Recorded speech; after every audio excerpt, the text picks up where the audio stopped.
Hello guys, welcome back to my YouTube channel. This is Priyanka. आज हम पढ़ेंगे CDP का next topic, that is Jean पियाजे। अब जीन पियाजे कौन थे? जीन पियाजे एक स्विस साइकोलॉजिस्ट थे। स्विट्ज़रलैंड के साइकोलॉजिस्ट थे जीन पियाजे। इन्होंने जो थ्योरी दी थी वो दी थी कोग्निटिव डेवलपमेंट थ्योरी, कि बच्चा अपने माइंड का यूज़ करके ही अपनी डेवलपमेंट करता है। इनका मानना ये था।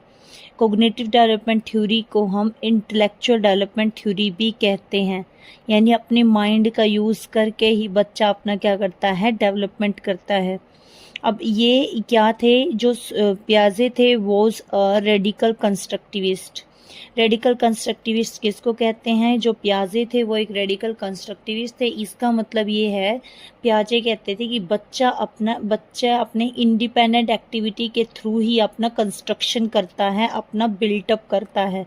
वो खुद ही अपना बिल्टअप करता है अपनी किसके थ्रू? अपनी इंडिपेंडेंट एक्टिविटीज़ के थ्रू ही वो अपना क्या करता है, कंस्ट्रक्शन करता है।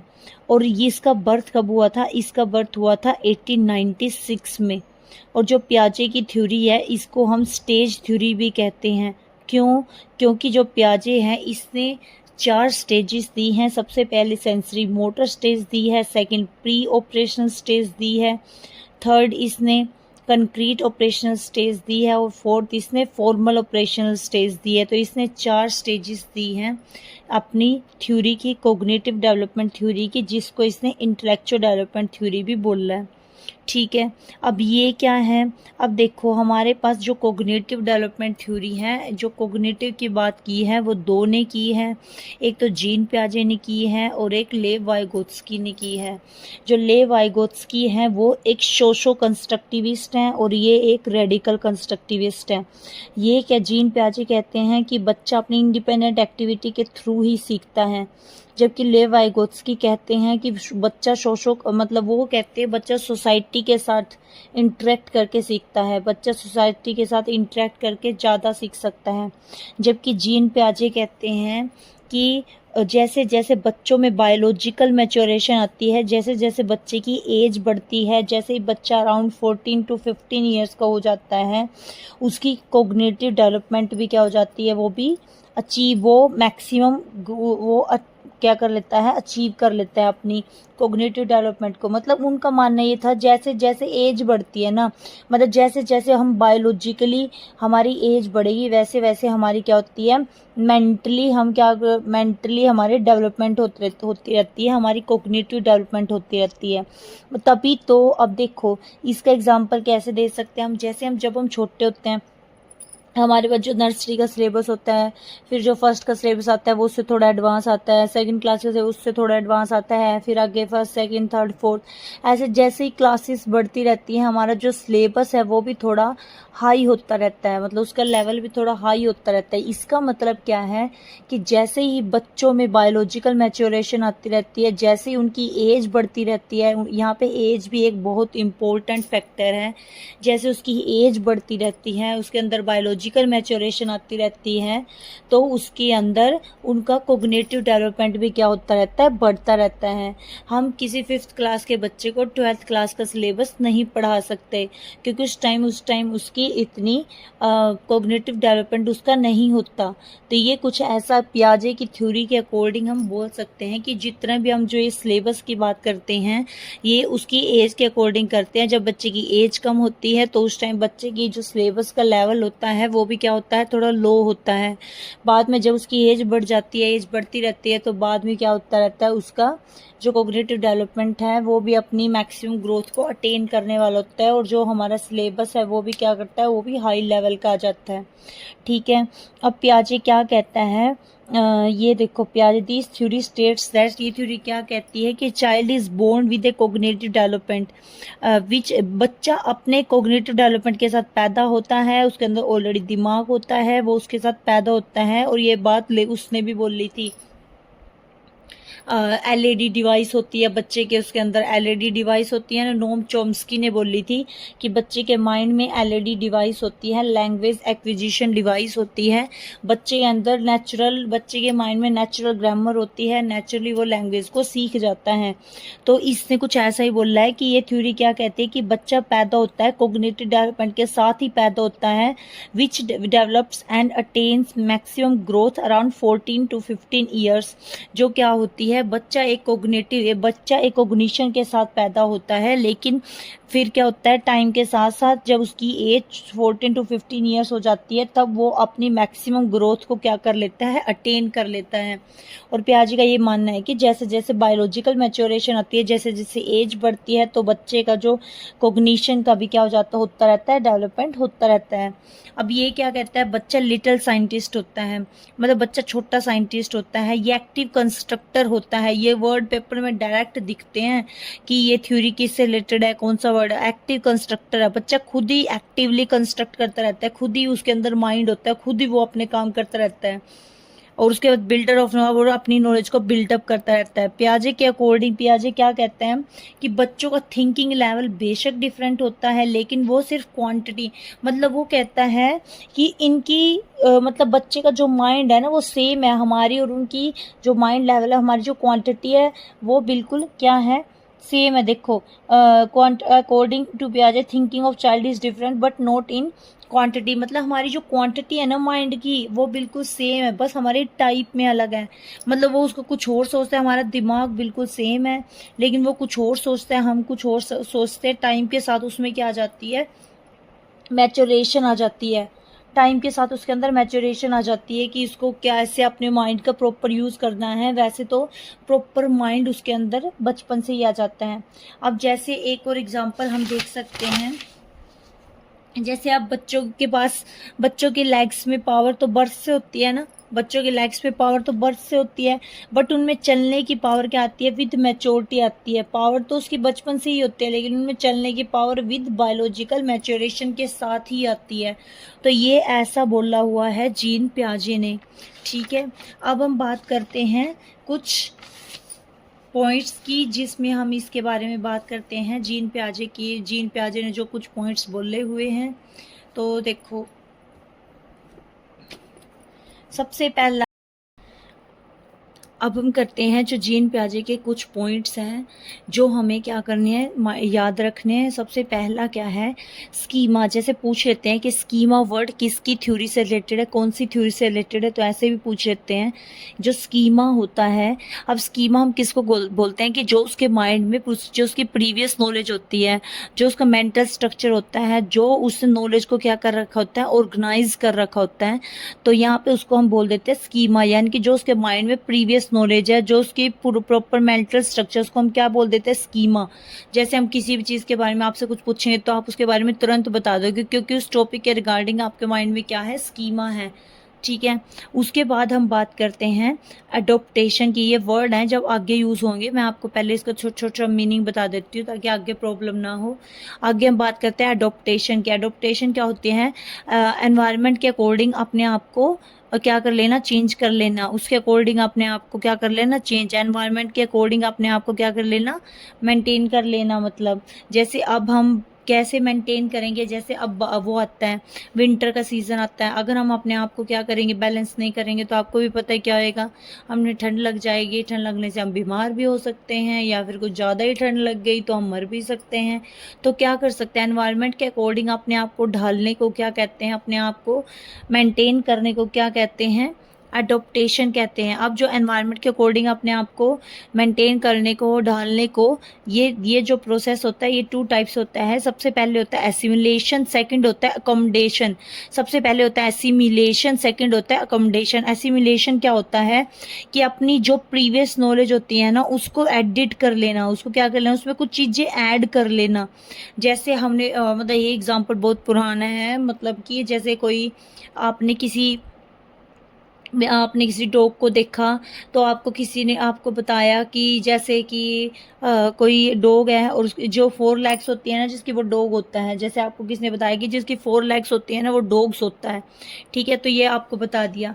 बट आपने देखा कि और उसका कलर क्या होता है, डॉग का ब्लैक कलर होता है, हमने ऐसे देख लिया और आपको बताया कि इसका कलर ब्लैक होता है और इसकी 4 लेग्स होती हैं और ये डॉग होता है।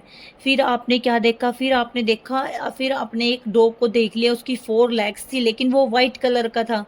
तो आपने क्या किया, तो फिर आपने आके पूछा कि ये क्या है, तो फिर उन्होंने बताया कि हाँ, डॉग वाइट कलर का भी हो सकता है, जो 4 लेग्स का है वो डॉग है और वो वाइट कलर का भी हो सकता है। तो उस टाइम में आपके दिमाग पे कोई जोर नहीं पड़ता। आपने क्या किया, अपनी जो प्रीवियस नॉलेज थी आपने उसमें थोड़ा ऐड ऑन कर लिया, थोड़ी एडिटिंग कर ली कि जो डॉग है उसकी 4 लेग्स होती हैं और वो ब्लैक कलर का भी हो सकता है और वो वाइट कलर का भी हो सकता है। तो इस पे आपके दिमाग में कोई जोर नहीं पड़ता, जो आपके पास प्रीवियस नॉलेज थी आपने उसके अंदर थोड़ा सा ऐड ऑन कर लिया और इसी को क्या कहते हैं, असिमुलेशन कहते हैं। सेकंड जो होता है अकमडेशन। अकमडेशन क्या होता है, अकमडेशन होता है कि जो आपके, अब मान लो, अब आपने पहले तो डॉग की बात थी, अब आपने क्या देखा, किसी बिल्ली को देख लिया या किसी काऊ को देख लिया, बफेलो को देख लिया, तो आप देख रहे हो कि हैं 4 लेग्स वाली तो सिर्फ डॉग नहीं होता, यहाँ पे तो कैट भी होती है, बफेलो भी होते हैं, काऊ भी होती है, एटसेट्रा। तो ये काफ़ी चीज़ें होती है, तो आप देख रहे हो।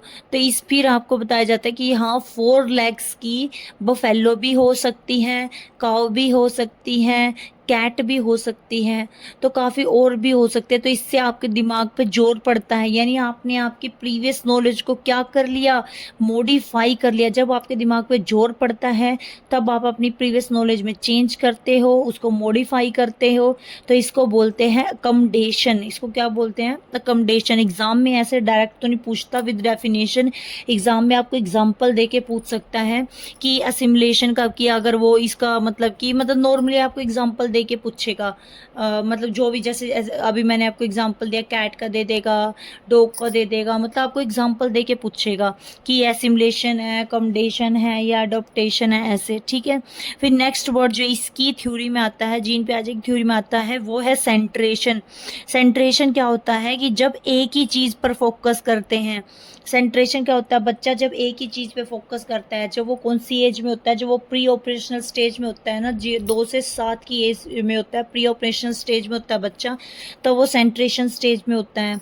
वो क्वेश्चन को एक ही तरीके से सोल्व करता है। जब वो फ़ोन खोलता है तब वो एक ही ऐप ओपन करता है, गेम वाली ऐप ओपन करता है, मतलब उस टाइम में उसको सिर्फ एक ही चीज़ पता होती है कि ये फ़ोन है, इस फ़ोन को खोलूँगा तो मैं ऐप, मतलब ऐप खुलेगी, वो गेम वाली ऐप खुलेगी, इसमें से गेम वाली ऐप है, वो सिर्फ उसी को खोलता है। तो सेंट्रेशन में यही है कि बच्चा जब क्या करता है, एक ही चीज़ पे फोकस करता है, एक क्वेश्चन को एक ही तरीके से सोल्व करता है, उसको हम क्या कहते हैं, सेंट्रेशन कहते हैं। क्या कहते हैं उसको, सेंट्रेशन। डिसेंट्रेशन क्या होता है, जब हम एक क्वेश्चन को एक से ज़्यादा तरीके से सोल्व करते हैं, उसको कहते हैं डिसेंट्रेशन। और ये हमारी आती है 7 से 12 की एज में, जिसको हम कहते हैं कंक्रीट ऑपरेशनल स्टेज, ठीक है। फिर नेक्स्ट है हमारी कंजर्वेशन। कंजर्वेशन क्या होता है, कंजर्वेशन क्या है, अगर किसी व्यक्ति के साइज और शेप में चेंज कर दे पर फिर भी उसकी क्वांटिटी पे कोई फ़र्क नहीं पड़ता। अगर किसी वस्तु के साइज और शेप में चेंज कर दे फिर भी उसकी क्वांटिटी पर कोई फर्क नहीं पड़ता। देखो, अगर बच्चे को आप 10 रुपए के कॉइन, 10 के कॉइन दोगे, 10 मतलब 1 रुपीज़ के कॉइन दे दोगे, या आप उसको 10 का नोट दोगे, तो बच्चा 10 रुपए के कॉइन को लेता है। तो इसका मतलब क्या है कि वो 10 रुपए कॉइन लेता है। क्यों लेता है वो 10 रुपए के कॉइन को, क्योंकि उसको 10 के कॉइन ज़्यादा लगते हैं, मतलब उस टाइम उसके अंदर कंजर्वेशन नहीं आती, तो उसके अंदर कंजर्वेशन होती है। तो मतलब ये वाली चीज़ है, ये आती है सेकंड स्टेज में, ये वाली चीज़ नहीं होती, उसको पता नहीं होता। कंजर्वेशन का मतलब, उसको कंजर्वेशन नहीं आती, उसकी सेकंड स्टेज में, प्री ऑपरेशनल स्टेज में वो ये सोचता है कि ये 10 रुपए के जो कॉइन है ना, 1 रुपीज़ के, वो ज़्यादा हैं और जो 10 रुपए का एक नोट है वो कम है, तो वो 10 रुपए के कॉइन को लेता है। और ये उस कंजर्वेशन उसके अंदर कब नहीं आती, वो प्री ऑपरेशनल स्टेज में नहीं आती, लेकिन कंजर्वेशन स्टेज उसकी कंक्रीट ऑपरेशन स्टेज में आ जाती है, ठीक है। एनिमिज्म का कॉन्सेप्ट क्या होता है, जब बच्चा लिविंग और नॉन लिविंग में डिफरेंस नहीं कर पाता। एनिमिज्म क्या होता है? जब बच्चा लिविंग और नॉन लिविंग में डिफरेंस नहीं कर पाता, उसको क्या कहते हैं हम? एनिमिज्म कहते हैं। जैसे बच्चे को, जैसे बच्चा खेल रहा होता है बचपन में, ठीक है, वो गिर जाता है, मतलब 7 साल तक के बच्चा जब वो गिर जाता है तो रोने लग जाता है, लेकिन जब उसकी मम्मी उसको बोलती है ऐसे, मतलब अर्थ को पीट कर बोलती है कि अरे चलो इसको मार, इसने मेरे बच्चे को मार दिया, इसको पीट दो, तो वो पीटते हैं, वो चुप हो जाता है, क्योंकि उसको लगता है कि इसने मुझे मारा, मेरी मम्मी ने इसको मार दिया, तो वो चुप हो जाता है ये देख के। और भी काफ़ी सारे एग्जाम्पल है इस चीज़ के, एनिमिज्म के। बच्चा जब लिविंग और नॉन लिविंग में डिफरेंस नहीं कर पाता, जैसे जब बहुत ज़्यादा धूप आई होती है तो बच्चा उसके ऊपर गुस्सा करते हैं, जैसे उसके ऊपर गुस्सा कर देते हैं सन के ऊपर कि तो इतना धूप क्यों कर रखी है, इतनी गर्मी क्यों कर रखी है, मतलब उसको मतलब बच्चे को लिविंग और नॉन लिविंग में वो डिफरेंस नहीं कर पाता उस टाइम में, ठीक है। फिर नेक्स्ट है सीरिएशन। अब जैसे बोतल, उसको बोतल लगी बहुत जोर से बच्चे को, ठीक है, फिर वो बोतल को मार देती है उसकी मम्मा, किसने मेरे बच्चे को मारा, लो मैं इसको पीट देती हूँ, तो बच्चे को मार देती है वो, तो सॉरी वो बोतल को मार देती है। तो इसका मतलब क्या है, उस टाइम में बच्चा खुश हो जाता है कि हाँ मम्मी ने इसको मार दिया, मतलब उसके अंदर ये एनिमिज्म का कॉन्सेप्ट होता है। फिर नेक्स्ट है सीरिएशन। सीरिएशन मतलब सीरीज में कोई भी चीज़ को अगर आप बोलोगे ना, जैसे कोई चीज़ छोटी बड़ी रखी है तो आप उसको बोलोगे कि सीरीज में लगा दो, पहले बड़ी बड़ी बड़ी फिर छोटी छोटी छोटी ऐसे लगा दो। तो ये वाला जो सीरिएशन ऐसे लगाना है बच्चे को प्री ऑपरेशनल स्टेज में नहीं आता, कंक्रीट ऑपरेशनल स्टेज में आता है, ठीक है। अब ये हमारे कुछ पॉइंट्स थे जो इस थ्योरी में आते हैं। आगे देखो, एक आती है ईगोसेंट्रिज्म की थ्योरी। आगे क्या आती है हमारे पास? ईगोसेंट्रिज्म की थ्योरी, जिसको सेल्फ सेंटर्ड होना। देखो ईगोसेंट्रिज्म क्या होता है कि जो मैं कर रहा हूँ, जो मैं सोच रहा हूँ सब ठीक है, ये ज़्यादातर उसमें आता है, मतलब जो मैं कर रहा हूँ, जो मैं सोच रहा हूँ, ईगो सेंटर वो उसमें आता है। ये चाइल्डहुड में भी आता है वैसे तो, और उसमें एडोलसेंस में भी आता है, लेकिन सेल्फ सेंटर्ड आता है, ये आता है उसमें प्री चाइल्डहुड में आता है ये, और इन्फेंसी में आता है। ये अपनी मस्ती में मस्त रहता है बच्चा, तो सेल्फ सेंटर्ड बच्चा अपनी मस्ती में मस्त रहने वाला बच्चा है, ठीक है। ऑब्जेक्ट परमानेंसी का टॉपिक आता है इसके अंदर। अब ऑब्जेक्ट परमानेंसी क्या होती है? ऑब्जेक्ट परमानेंसी होती है कि ऑब्जेक्ट परमानेंट हो जाता है। ये हमारी आती है 8 से 24 महीने के बीच में आ जाती है, मतलब 7 महीने तक ऑब्जेक्ट परमानेंसी का कॉन्सेप्ट नहीं आता। उस टाइम में बच्चे का सिर्फ क्या होता है, out of sight out of mind की चीज़ चल रही होती है, क्या उसको उसके आंखों से गायब कर दो तो वो भूल जाता है, मतलब out of sight out of mind, मतलब उसके साइट से गायब कर दो, आउट ऑफ साइट मतलब उसके आंखों से गायब कर दो, उसके माइंड से गायब हो जाता है। और ये कब तक होता है? ये तब तक होता है सिर्फ 7 महीने तक के बच्चा। लेकिन ऑब्जेक्ट परमानेंट कब हो जाता है उसके माइंड में? उसके माइंड में मेमोरी कब डेवलप हो जाती है? वो ऑब्जेक्ट कब परमानेंट हो जाता है? वो ऑब्जेक्ट को छुपाने के बाद भी वो उसको नहीं भूलता। तो ये होता है 8 से 24 महीने के बीच में, और ये हमारा कॉन्सेप्ट होता है ऑब्जेक्ट परमानेंसी का, जो इन्फेंसी में आ जाता है, ठीक है। नेक्स्ट जो हमारा पॉइंट है वो है क्या है? Routing reflex. रूटिंग रिफ्लेक्स क्या होता है? जैसे अंगूठा चूसना बच्चे का, पलके झपकना बच्चे, जैसे अंगूठा चूसना, पलके झपकाना, जब हम छोटे बच्चे को गालों को टच करते हैं तो वो टेट होकर गर्दन हिलाता है, तो ये सब क्या होते हैं? हमारे रूटिंग रिफ्लेक्स होते हैं। ये रूटिंग रिफ्लेक्स में आते हैं, बच्चे का अंगूठा चूसना, पलके झपकाना, और जब हम छोटे बच्चे गालों टच करते हैं तो इरिटेट होकर गर्दन हिलाता है, तो ये क्या होता है? रूटिंग रिफ्लेक्स होता है। फिर आगे हम बात करते हैं इसके, ये कुछ पॉइंट्स से आप बोलोगे कि क्यों पढ़ा दिए, ये इसलिए पढ़ाया। अब आगे जब हम इनकी स्टेजेस करेंगे ना, इसकी कोग्निटिव डेवलपमेंट की जो स्टेजेस करेंगे उनमें आएंगे ये पॉइंट, फिर आपको फटाफट समझ आएंगे, ठीक है। तो ये देखो, अब इसके जो 4 एलिमेंट्स हैं वो कौन कौन से हैं? MESE ये इसके निमोनिक्स है। इसको याद करने की ट्रिक है 4 एलिमेंट्स को। सबसे पहले है मैच्योरेशन। अब वही है, मैंने आपको बताया था, वो क्या कहता है, जो जीन पियाजे है वो क्या कहता है? वो कोग्निटिव डेवलपमेंट की बात करता है। वो क्या कहता है, जैसे जैसे बच्चे के अंदर जैसे जैसे उसकी एज बढ़ेगी ना, तो वैसे वैसे उसका कोग्निटिव डेवलपमेंट भी बढ़ेगा, उसकी डेवलपमेंट भी वो तेजी से होगी, मतलब MESE। सबसे पहले मैच्योरेशन यानी मैच्योरिटी। जैसे जैसे उसकी बायोलॉजिकल मैच्योरिटी आएगी वैसे वैसे उसकी कोग्निटिव मैच्योरिटी भी आएगी। तो ये बोलता है जीन पे आ जाए, इसके 4 एलिमेंट्स है। सेकंड है एक्सपीरियंस। बच्चा एक्सपीरियंस से सीखता है, लेकिन अपनी इंडिपेंडेंट एक्टिविटी के थ्रू जो वो एक्सपीरियंस रहता है ना, अपने आप जो काम करके वो एक्सपीरियंस रहता है उससे सीखता है वो। अपने खुद की एक्टिविटी करके सीखता है, सोशल इंटरेक्शन। ये नहीं बोलता, अब आप बोलोगे सोशल इंटरेक्शन की बात तो लेव वाइगोत्स्की करता है, लेव वाइगो ये भी करता है, ऐसा नहीं है, ये भी बात करता है लेव वाइगोत्स्की की, ये भी बात करता है सोशल इंटरेक्शन की, लेकिन ये कहता है कि बच्चा सोशल इंटरेक्ट करेगा, लेकिन जो भी उसको काम करना होगा वो अपने दिमाग से ही करेगा, इंटरेक्शन करने के बाद भी वो अपना माइंड का यूज़ करेगा। फिर आता है इक्विलिब्रेशन। इक्विलिब्रेशन क्या होता है? बैलेंसिंग। इक्विलिब्रेशन क्या होता है? बैलेंसिंग। तो ये इसके 4 एलिमेंट्स एग्जाम में ऐसे पूछ लेते हैं कि कौन सा इसका एलिमेंट्स नहीं है, कौन सा इसका एलिमेंट्स है। तो इसमें लैंग्वेज देखो, इसका एलिमेंट नहीं है, तो लैंग्वेज इसका एलिमेंट नहीं है। लैंग्वेज किसका एलिमेंट है? लेव वाइगोत्स्की का। ठीक है, नेक्स्ट है हमारा पियाजे ने सबसे ज़्यादा इंपॉर्टेंस, मैंने आपको बताया एज इंपॉर्टेंट है, हेरिडिटी को दी है। उसने क्या बोला है? उसने बोला है कि वैसे तो बच्चे के अंदर सब कुछ नेचुरली प्रेजेंट होता है, लेकिन जैसे जैसे मतलब उसका कोग्निशन होता है, जैसे जैसे उसकी बायोलॉजिकली एज बढ़ती रहती है ना, बायोलॉजिकल मैच्योरिटी आती है, जैसे जैसे उसकी एज बढ़ती है तो वैसे वैसे उसका कोग्निशन का डेवलपमेंट भी हो जाता है। ठीक है, नेक्स्ट है हमारा प्रोसेस ऑफ एडोप्टेशन। एडोप्टेशन का प्रोसेस। अब एडोप्टेशन कैसे करेंगे? एडोप्टेशन कैसे करेंगे? तो सबसे पहले process of adoption, equilibration. Equilibration देखो सबसे पहले, अब आपने क्या किया? आपने एसिमुलेट कर लिया, एडिटिंग कर लिया अपनी प्रीवियस नॉलेज में। जैसे हमने आपको बता दिए वही, जैसे मैंने आपको उसका एग्जांपल दिया था डॉग का, मैंने आपको बता दिया कि जिसकी 4 लेग्स होती है और जिसका ब्लैक कलर होता है वो एक डॉग होता है। तो आपने क्या किया? अपनी जो प्रीवियस नॉलेज है उसमें एडिटिंग कर ली, थोड़ा सा एड ऑन कर लिया कि हाँ ऐसी ऐसी चीज़ होती है, उसने इस चीज़ को ऐड कर लिया और इक्विलिब्रेशन बैलेंस आ गया उसका। ठीक है, उसके अंदर बैलेंस आ गया। तो ये तो एसिमुलेशन था, फिर उसने इक्विलिब्रेशन कर लिया, बैलेंस कर लिया अपने माइंड में, सब कुछ सेटअप कर लिया। फिर एक नई सिचुएशन आती है, फिर मैंने आपको बताया था कि फिर उसने क्या कर लिया, फिर मान लो उसने काऊ को देख लिया, कैट को देख लिया, मतलब कि काऊ को देख लिया, कैट को देख लिया ऐसे, और कुछ जो भी बफेलो किसी और को देख लिया, यानी कि फिर उसके माइंड में फिर डिसइक्विलिब्रियम आई, फिर उसके माइंड में कंफ्यूजन आई, फिर उसने क्या किया? कम्युनिकेशन किया कि जो इसकी 4 लेग्स होती हैं और जिसका ब्लैक कलर होता है वो सिर्फ डॉग ही नहीं होता, मतलब वो बफेलो भी होती है ऐसे। तो उसने क्या किया? जब उसके माइंड पे क्या होता है, मतलब थोड़ा सा जोर पड़ता है जो, तो वो अपन क्या करता है अपनी प्रीवियस नॉलेज में क्या करता है, वो उसको मॉडिफाई करता है, उसको चेंज करता है, तो उसको हम क्या करते हैं? अकोमोडेशन कहते हैं।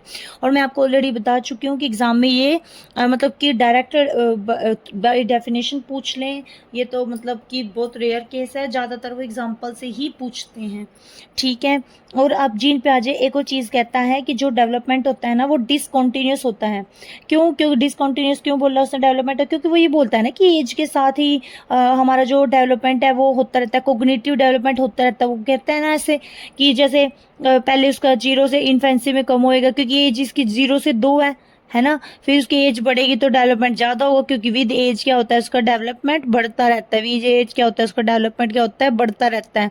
तो इसीलिए उसका जो इसलिए उसने क्या बोला है कि जो डेवलपमेंट है वो डिसकंटिन्यूस होता है, इन्फेंसी में कम होता है, फिर उसके आगे ज़्यादा होता है, फिर आगे ज़्यादा होता है, फिर एज जैसे जैसे उसकी एज बढ़ती रहती है ना, उसका कोग्निटिव डेवलपमेंट भी क्या होता है? बढ़ता रहता है। ठीक है, फिर एक वर्ड है कोलेक्टिव मोनोलॉग। कोलेक्टिव मोनोलॉग का जो ये वर्ड है, कोलेक्टिव मोनोलॉग का जो ये कॉन्सेप्ट है, ये भी किसने दिया था? कोलेक्टिव मोनोलॉग का जो कॉन्सेप्ट है ये दिया था, ये भी जीन पियाजे ने दिया था। ये 3 से 5 साल तक के बच्चे का आता है। इसका मतलब ये है कि ये आता है हमारा उसमें प्री चाइल्डहुड में आता है। ये किस में आता है? प्री चाइल्डहुड में।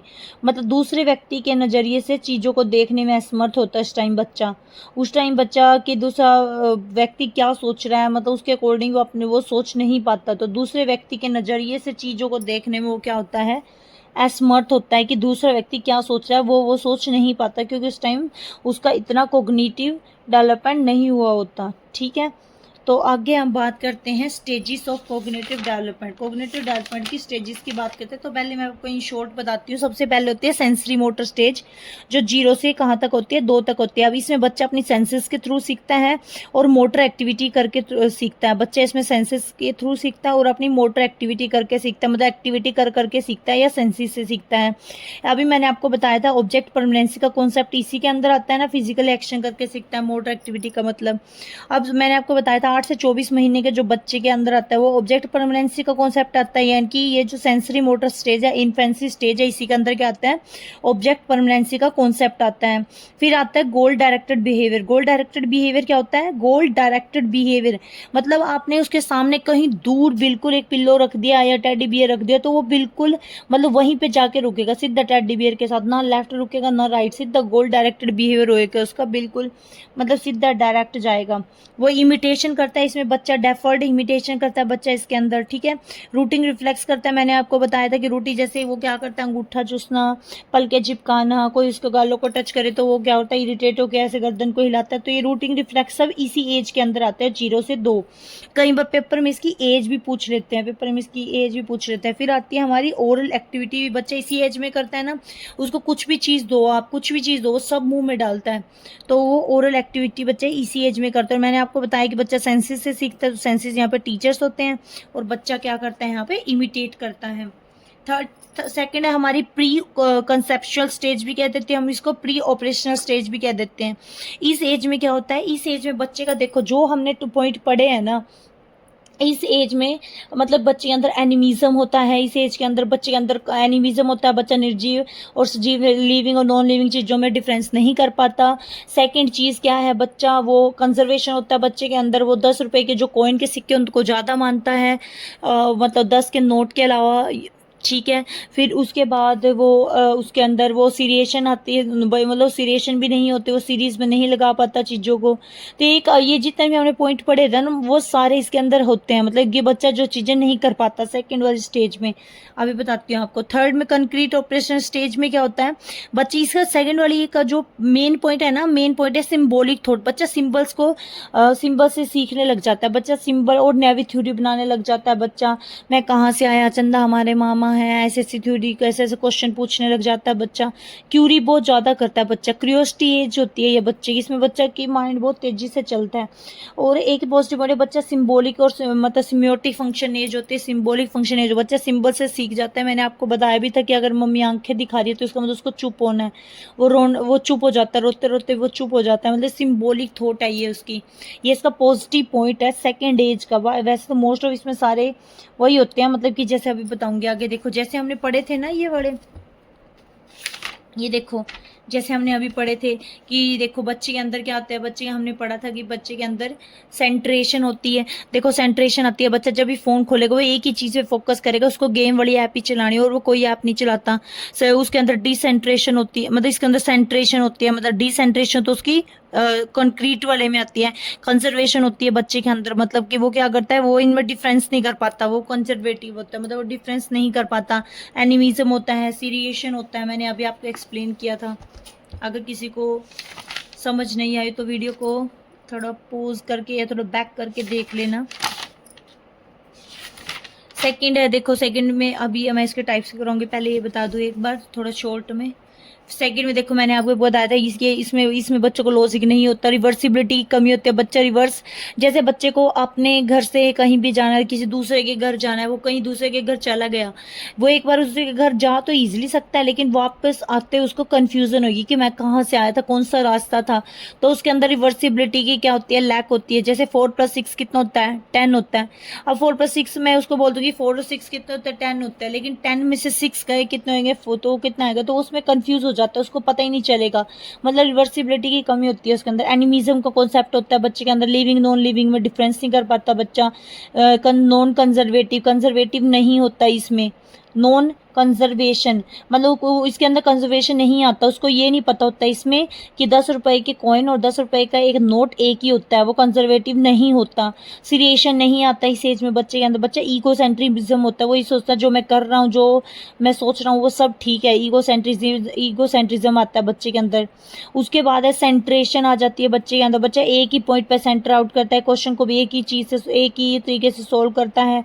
फ़ोन को खोलता है उसमें भी एक ही ऐप चलाता है, गेम वाली ऐप चलाता है उसको लगता है फ़ोन में सिर्फ गेम ही है। इरिवर्सिबिलिटी का कॉन्सेप्ट आता है, अभी मैंने आपको बताया था। इलॉजिकल रीजनिंग आ जाती है, क्योंकि लॉजिकल रीजनिंग तो कंक्रीट में आएगी ना।